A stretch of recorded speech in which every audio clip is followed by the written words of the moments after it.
"Tomorrow you will be 21 years old," said the old queen to her only son. "Tomorrow I will hold for you a royal ball. No, don't say a word. I have already sent out 1,000 invitations with gold borders.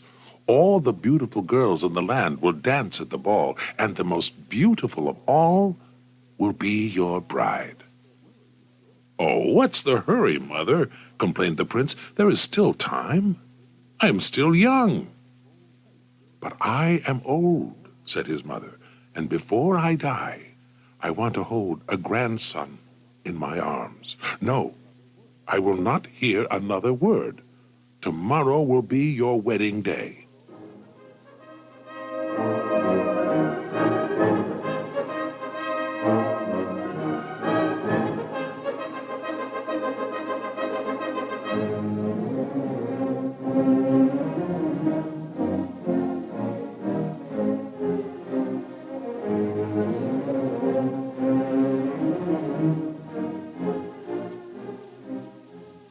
"Oh, tomorrow I shall be married," the prince told his friends with a heavy heart.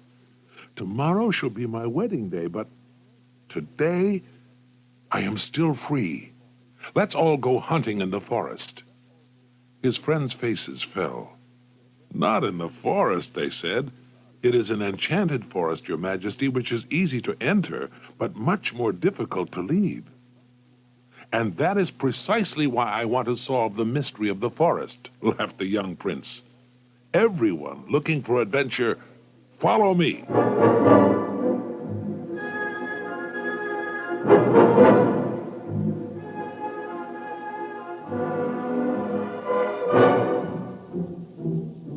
When they reached the forest, the sun was already beginning to set, and the prince's friends begged him to put off the hunt until the next day. Suddenly, there was the sound of flapping wings in the air. They looked up and saw white swans flying through the treetops.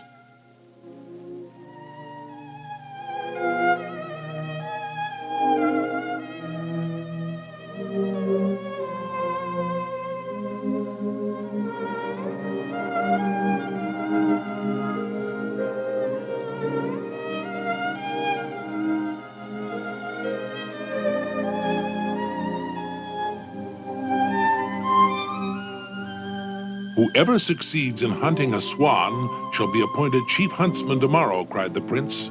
"Onward!"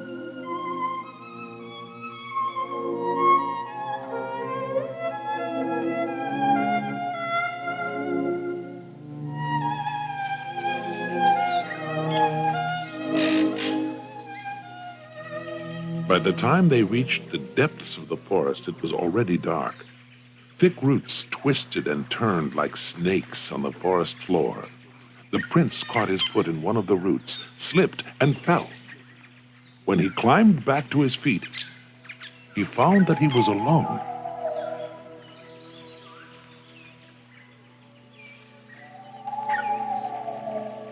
"Hey, hello!" he cried out. "Lo, lo, lo," replied the echo. "Where are you?" You, laughed the echo. And from the inky black darkness, a pair of eyes stared at him like burning embers.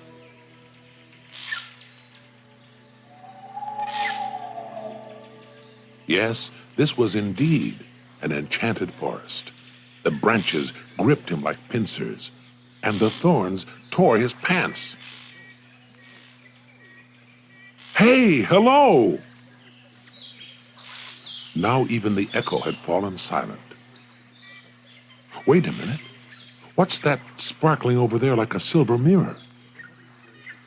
After he had cut his way through the thick thorns, he found himself standing on the banks of a lake in the heart of the forest, and the moon was reflected in its waters as in a mirror.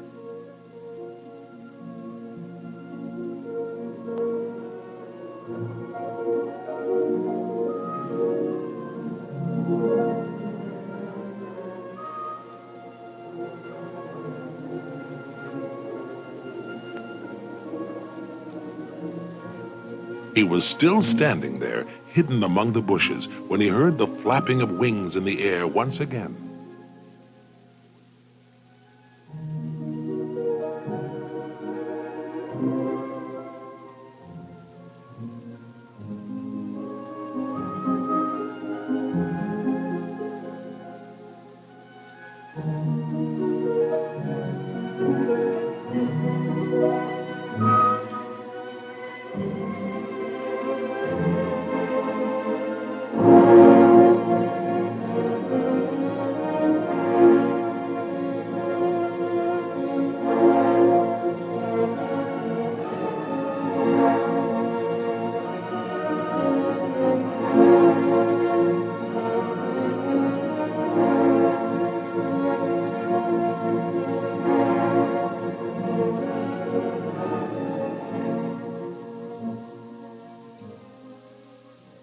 The white swans landed gracefully on the water.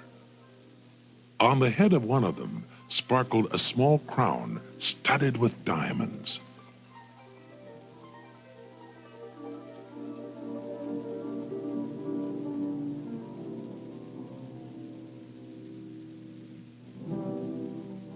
Then a wonderful thing happened. As soon as the swans reached the shore, they turned into 7 beautiful maidens. All were wearing white dresses, and on the head of the most beautiful of all sparkled the crown.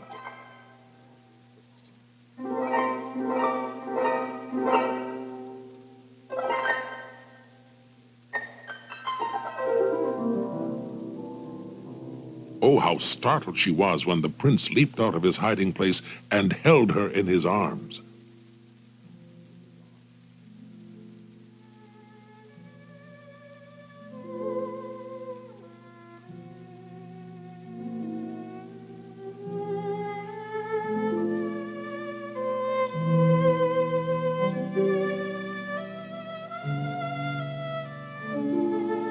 At last I have caught you, my pretty bird, laughed the prince.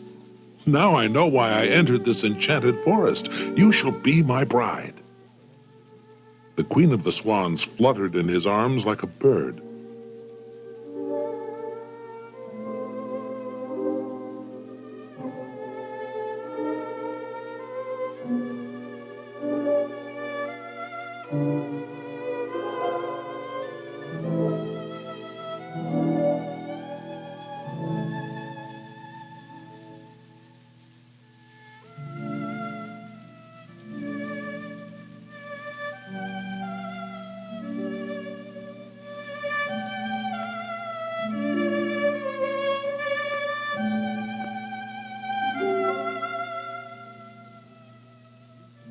Oh, have mercy on me. Leave me be. You do not understand. I am not an ordinary girl. My name is Odette, and my father is the king of the neighboring kingdom. But the sorcerer, Redbeard, cast a spell on me to get revenge on my father, and now, from sunrise to sunset, my maidens and I fly through the sky with all the other birds, and only on moonlit nights do we meet here on the banks of the lake and turn back into girls. Show me the sorcerer, and I shall kill him with my sword, cried the prince. Shh! Can't you hear? He is sitting there in the thorn bushes and watching us. At night, he turns himself into an owl and guards me. Your sword cannot kill him, for he is immortal. Only if you swear to love me forever will you save me from his hands. And the prince swore that he would always love her, and made her promise to come the next day to the great ball, where he would introduce her to his mother as his bride-to-be. As soon as the queen's maidens heard this, they began to dance a dance of joy.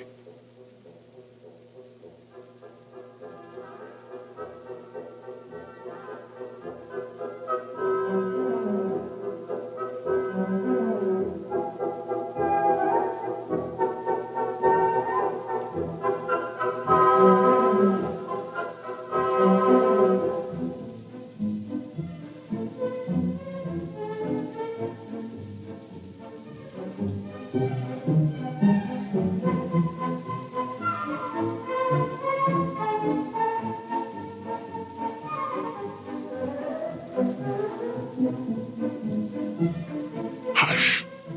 Do you not hear what Redbeard is saying? Cried Odette. He says, you think that she is yours, but you are mistaken. Hurry, girls, the sky is beginning to grow light. The sun will soon rise.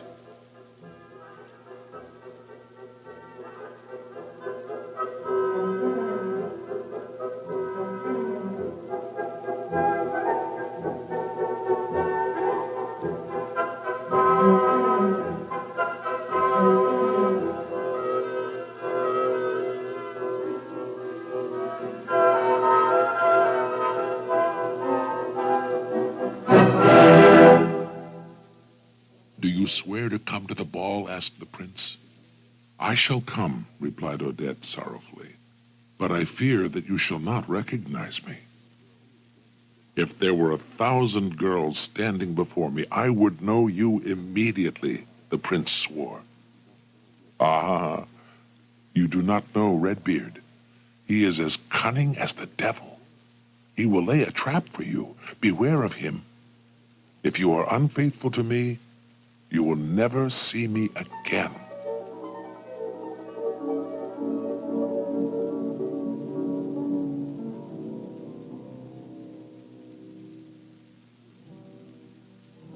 As these words were leaving her mouth, the sun rose over the treetops, and the prince rubbed his eyes in surprise. Was he dreaming? The queen and her maidens had disappeared as if the earth had swallowed them up. And on the water swam 7 long-necked swans, one of which was adorned with a crown of diamonds.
The next night, the palace was illuminated by 1,000 candles, and the courtyard was filled with carriages.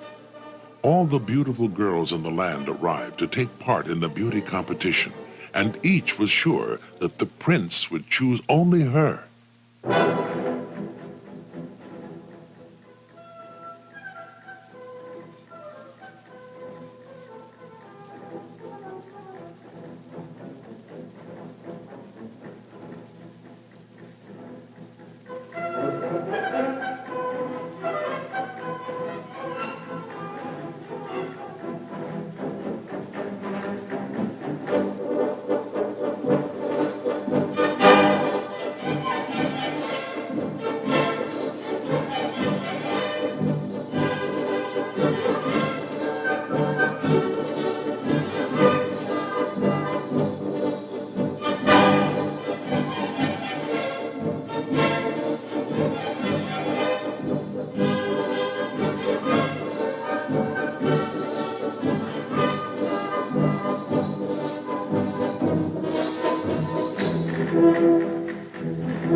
"This time my son must make his choice," said the old queen, and ordered the court doctor not to leave his side.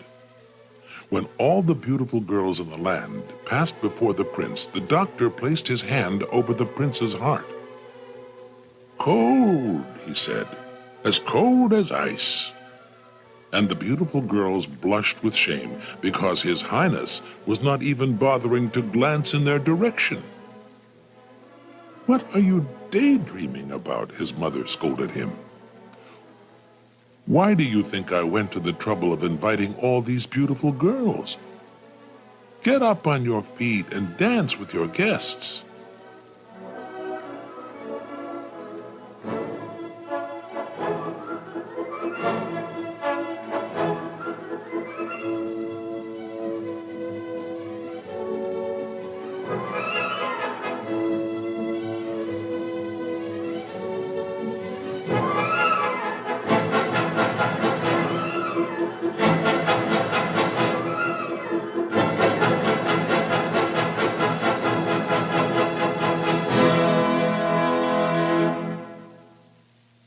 And so he bowed and invited one of the girls to dance, and then kissed her hand and danced with another and another.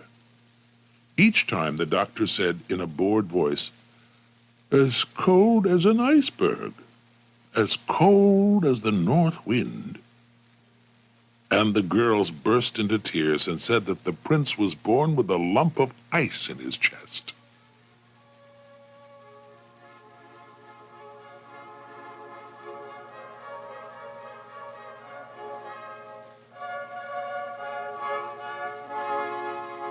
And then the doors opened wide, and the master of ceremonies announced that a duke had arrived from overseas to present his only daughter to His Majesty. "As cold as ice, as cold as the northern sea, as cold as—" "Hey, what is this?" "Hot, burning," the doctor cried, and quickly put his fingers in his mouth to cool them down, for the prince's heart had been set on fire by the sight of this girl.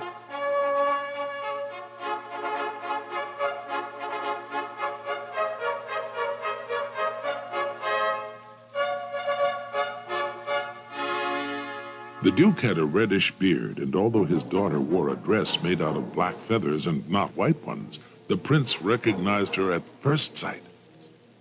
"At last," he cried, leaping up from his chair and embracing her with all his might. "Let us dance," he said tenderly.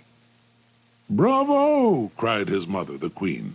Never had she seen her son so excited. Next to her sat the Duke, who laughed as the prince took his daughter in his arms and led her onto the dance floor.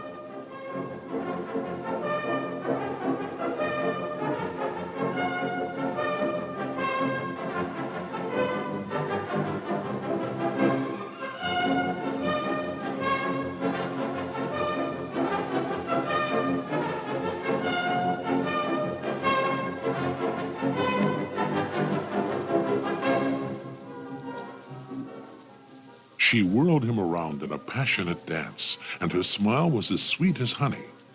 But suddenly her eyes blazed with anger, and she clenched her fists. "Well, what is it, my love?" asked the prince in surprise. "Oh, it's nothing," she said. "But if you love me, do not turn around just now."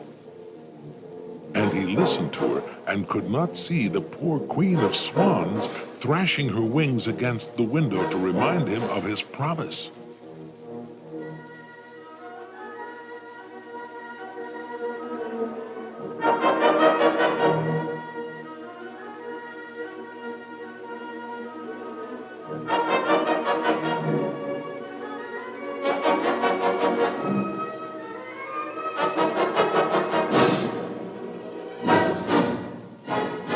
"Now you may turn around," said the beautiful girl in black, who was none other than the daughter of Redbeard the sorcerer, and had taken on the form of Odette to lead the prince astray.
"Dear mother," said the prince, once he was tired of dancing, "you ordered me to choose a bride.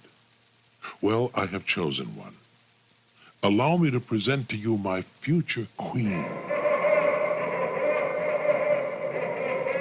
No sooner had these words left the prince's mouth than the 1,000 candles in the palace went out, and a terrible laughter rang through the darkness.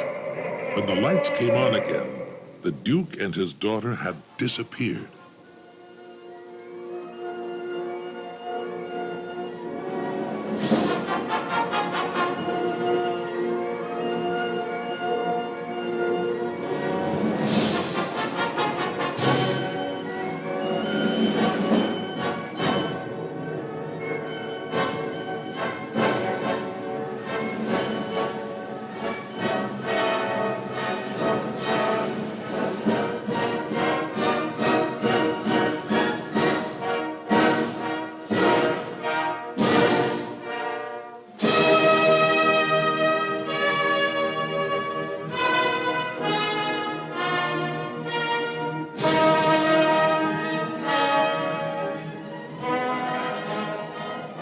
Perhaps Redbeard also ruled the wind, for when the prince ran out into the forest to search for the queen of the swans, to whom he had broken his promise, a terrible storm began to rage. Ancient trees were uprooted and fell to the ground, blocking his path. The branches whipped him, and terrifying voices whispered in his ears, "Traitor!"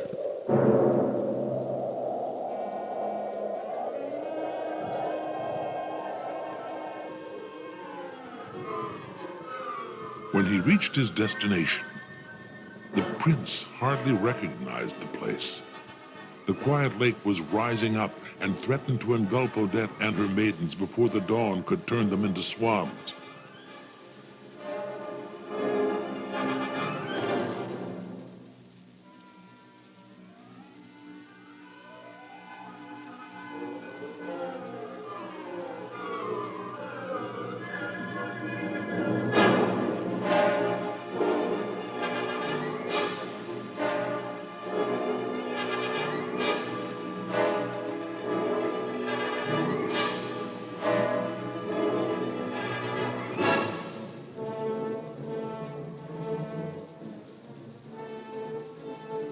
Please forgive me, begged the prince, and knelt before her.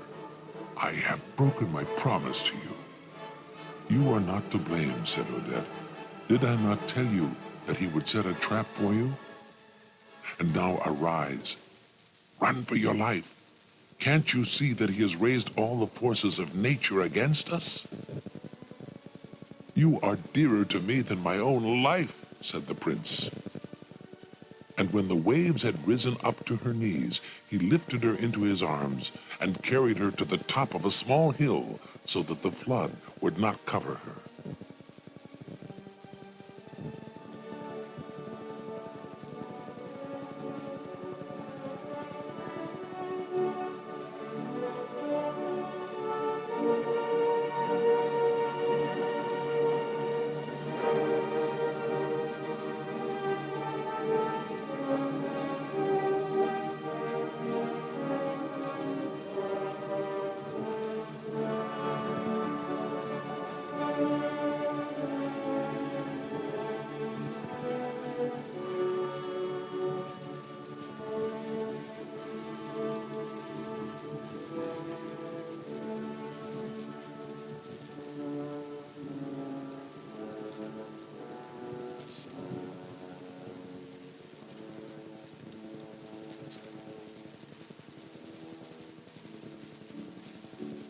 At that very moment, the storm suddenly died down. The sun rose, and, wonder of wonders, the maidens remained maidens and did not turn into swans. The owl had fallen silent at the moment when the prince agreed to sacrifice his life for his one true love.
Then, across Swan Lake, Odette and the prince saw a boat of crystal sailing across the quiet waters to take them to her father's golden palace.